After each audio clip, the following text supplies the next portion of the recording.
Tidak ada manusia yang tidak diuji Allah Subhanahu wa ta'ala. Ahasiban nasu ayyutraku ayyaqulu amanna. Apakah manusia itu menyangka dia dibiarkan begitu saja mengatakan kami beriman? Wa hum la yuftanun. Padahal iman mereka belum diuji. Walanabluwannakum, kami pasti akan menguji kamu. Bisyai'im minal khauf, takut. Wa naqsim minal amwal. Walanabluwannakum bisyai'im minal khauf, takut. Wal ju', lapar. Wa naqsim minal amwal, kurang harta. Wal anfus, sakit. Wal thamarat, kering kerontang paceklik. Wa basyiris sabirin, berikan kabar gembira kepada orang yang sabar. Siapa dia? Alladzina idza asabathum musibah qalu inna lillahi wa inna ilaihi. Salat sudah, puasa Senin Kamis sudah, sedekah sudah, wakaf sudah, infak sudah, ngaji sudah, kok kena musibah juga. Banyak anak-anak muda ketika sudah hijrah komplain ke ustadz. Ustadz, dulu saya ketika masih pacaran bisnis saya lancar. Waktu masih nyabu hidup saya enak. Begitu hijrah dengar pengajian ustadz, datang ke masjid, sholat, keluar masjid sendal hilang. Pergi ke parkiran, helm kena hujan. Untuk apa Allah uji kita? Halaman 12 nomor 4. Musibah diberikan Allah untuk membuat hamba-hambanya tidak sombong, mau berserah diri dan minta tolong kepada Allah. Rumah besar, mobil besar, istri, kantong besar, tabungan besar, maka dia tidak lagi ada ketergantungan kepada Allah. Allah uji. Nabi Musa alaihissalam tinggalnya di istana Fir'aun, penuh. Akhirnya Allah buat skenario bagaimana supaya dia keluar dari istana Fir'aun. Ada dua orang yang sedang kelahi, dilerai, dipisah oleh Nabi Musa. Ngotot juga, ditinju Nabi Musa, mati. Kebetulan yang mati ini adalah rakyatnya Fir'aun. Ngamuk, terusir. Di saat terusir dia ingat kepada Allah. Nabi tidak pernah lupa pada Allah. Sedangkan Nabi saja pun diuji Allah, apalagi kita yang tidak ada apa-apanya dibandingkan dengan Nabi. Nabi Ibrahim alaihissalam terusir dari kampung halamannya, dikejar-kejar.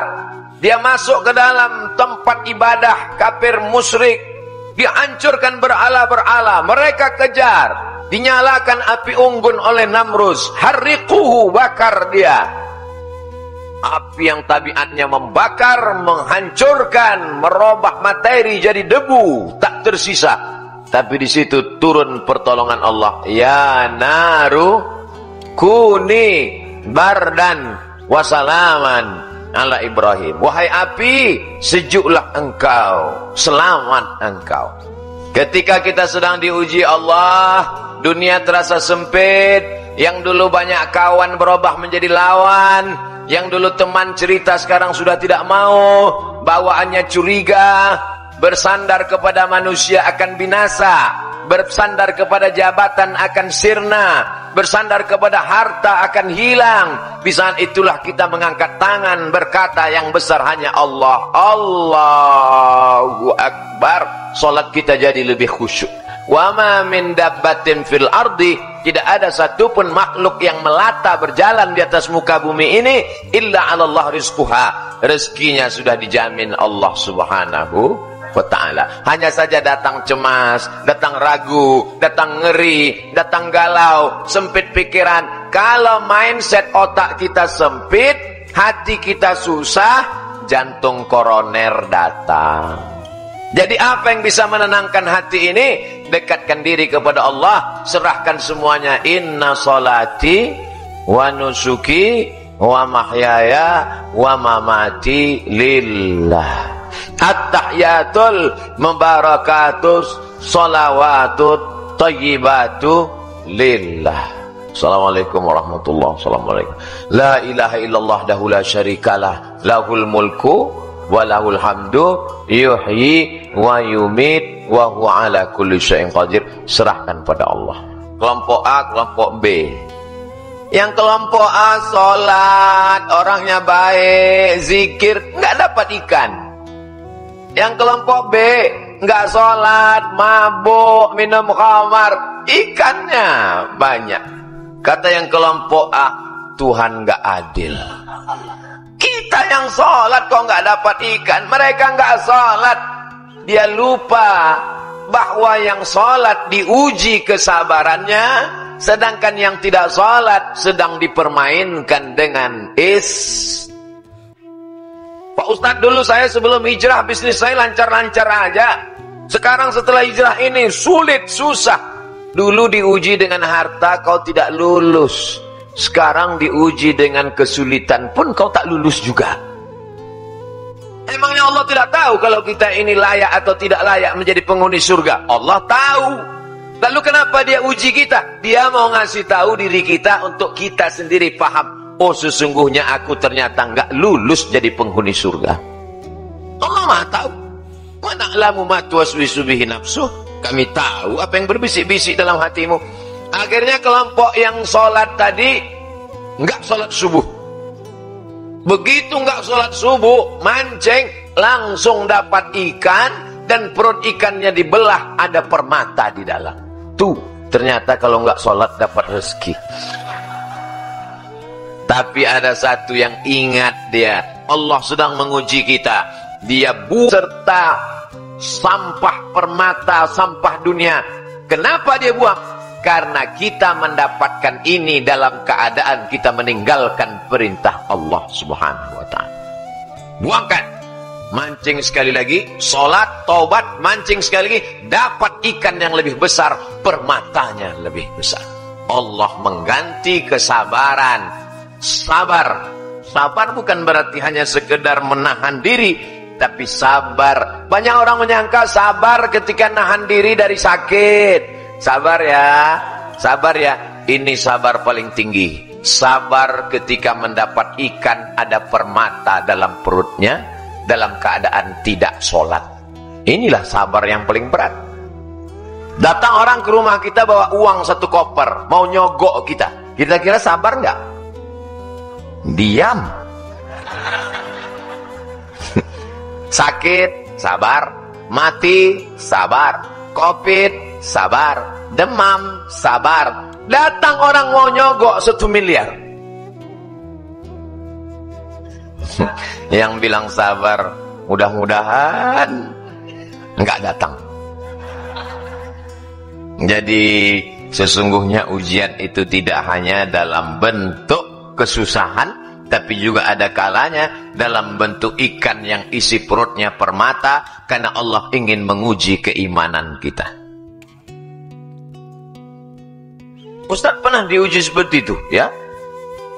Dulu sebelum nikah nggak ada ujian, setelah nikah komen mereka di YouTube. Sabarlah, jangan mengeluh. As-sabru minal iman bimanzilati ra'si minal jasad. Sabar itu seperti kepala. Kalau orang tidak punya kepala, maka orang tidak sabar, sama macam manusia tidak ada kepala. Sabar yang kedua, sabar dalam meninggalkan maksiat. Pacarnya cantik, lebih putih, lebih tinggi, lebih semuanya, lebih kaya, tapi dia sabar untuk memutuskannya walaupun dia dikejar-kejar cewek cantik. Sabar dalam ketaatan. Banyak orang bisa, tapi sabar dalam meninggalkan maksiat berat. Datang orang cantik, punya kekuasaan, mengajaknya berzina, ditarik bajunya, sobek-robek dari belakang. Dia berkata, inni akhafullah, aku takut kepada Allah. Siapa dia? Yusuf alaihissalam. Inilah sabar yang paling tinggi. Sabar dalam menolak perbuatan maksiat. Qalbu yang dirundung kesedihan dan kesusahan, berada dalam penjara neraka jahanam. Meskipun hal itu datang untuk kebaikan, kalbu ini akan tetap dalam siksa neraka dunia sampai dia kembali bertauhid. Hati itu susah, hati itu risau, hati itu gundah gulana, hati itu galau. Hati tidak bisa ditenangkan dengan narkoba, hati tidak bisa ditenangkan dengan khamar, minum-minuman keras, hati tidak bisa ditenangkan dengan zina, hati hanya bisa ditenangkan dengan zikir la ilaha illallah. Kalbu itu tidak memiliki jalan untuk lepas dari kesedihan dan kesusahan yang menyiksa, menyakitkan, membinasakan. Salah satu jalannya mahabbah, cinta kepada Allah Subhanahu. Bagaimana cara menghilangkan kesedihan? Satu, menghadirkan Allah dalam hati. Allah tidak punya rupa. Kalau kau pejamkan matamu nampak hitam, merah, bulat, petak, lonjong, betul cacing. Allah tidak seperti itu. Walam yakul lahu kufuwan ahad. Allah bisa kau rasakan keagungannya. Allah bisa kau rasakan ketenangan dalam hatimu. Berzikir la ilaha illallah. Mulut menyebut, hati mengingat, pikiran fokus. Mulut menyebut, hati mengingat. Alladzi waswisu fi sudur.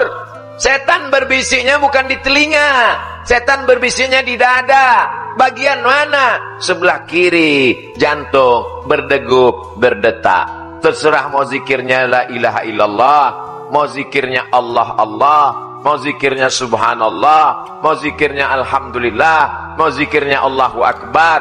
Terserah. Kalau Ustaz Somad sendiri zikirnya apa? Istighfar. Habis istighfar, solawat. Habis solawat, la ilaha illallah. Tanamkan keyakinan bahwa Allah tengah menyusun rencana yang lebih baik dan lebih indah. Ada Allah yang mengatur kehidupan. Kau bukan berjalan sendirian di atas alam semesta. Ada Dia yang mengatur hidupmu. Siapa Dia? Allah. Adakah Tuhan selain Dia? La ilaha illa huwa. Apakah Dia hidup? Al-Hayyu. Apakah Dia mengatur hidupku? Al-Qayyum. Mesti yakinkan dalam hati, ini takdir, aku hidup dalam rencana Allah. Rencana Allah lebih cantik, lebih indah, lebih baik. Husnuzon kepada. Kalau kita tidak husnuzon kepada Allah, stres, depresi, tengah malam datang setan berbisik, itu minum ada jus, ternyata racun nyamuk. Kita ini masuk surga bukan karena sholat kita. Masuk surga bukan karena puasa kita. Masuk surga bukan karena zikir kita. Kita masuk surga karena rahmat Allah. Kita sholat karena ingin mengundang rahmat Allah. La yudkhilal jannata ahadakum amaluhu. Amalmu tidak membuatmu masuk surga. Lalu yang membuat kita masuk surga itu apa? Illa ayyataghammadani Allahu birahmatih. Masuk surga karena rahmat Allah. Apa saja yang membuat rahmat Allah itu turun? Satu, berbuat ihsan. Dalilnya, inna rahmatallah, rahmat Allah qaribun, dekat, minal muhsinin, dekat kepada orang yang berbuat ihsan. Apa yang membuat rahmat Allah turun? Fa'ammal ladzina amanu billah, orang yang beriman kepada Allah, wa'tasamu bihi, berpegang teguh dengan Allah, fasayudkhiluhum fi rahmatim min, dia akan dimasukkan Allah ke dalam rahmatnya. Beriman dan berpegang teguh. Banyak orang beriman tapi tak berpegang teguh. Tiga, sabar ditimpa musibah. Ulaika alaihim salawatum min rabbihim wa rahmah. Orang yang sabar ditimpa musibah, maka dia mendapatkan rahmat dari Allah SWT. Empat, takwa. Uktub lana fi hadhihi dunya hasanatan wa fil akhirati inna hudna ilaik. qala adzabi usibu bihi man asya' wa rahmati wasi'at kulla syai'. Rahmat Allah SWT untuk orang yang bertakwa. 6. Berbuat baik. Inna rahmatallahi qaribum minal muhsinin. 7. Berhijrah, berjihad. Ulaika yarjuna rahmatallah. Mereka mengharapkan rahmat Allah. 8. Laula tastaghfirunallah. Banyak-banyaklah kamu beristighfar kepada Allah. La'allakum turhamun. Kamu dapat rahmat. 9. Mendengarkan bacaan Quran. Wa idza quri'al Quran. Kalau ada orang baca Quran, fastami'u lahu, dengar baik-baik. Wa ansitu, diam. La'allakum turhamun. Ada orang baca Quran, diam. Qari tadi baca Quran. Bismillahirrahmanirrahim. Dia diam. Tapi tangannya sama aja. Mulutnya diam, tangan main. Diam, renungkan maknanya, fahami isinya, turun rahmat Allah ke dalam hati, lapang segala yang sempit. Dijadikan Allah kita hamba yang sabar, yang bersyukur dalam menerima segala yang diberikan Allah Subhanahu wa ta'ala.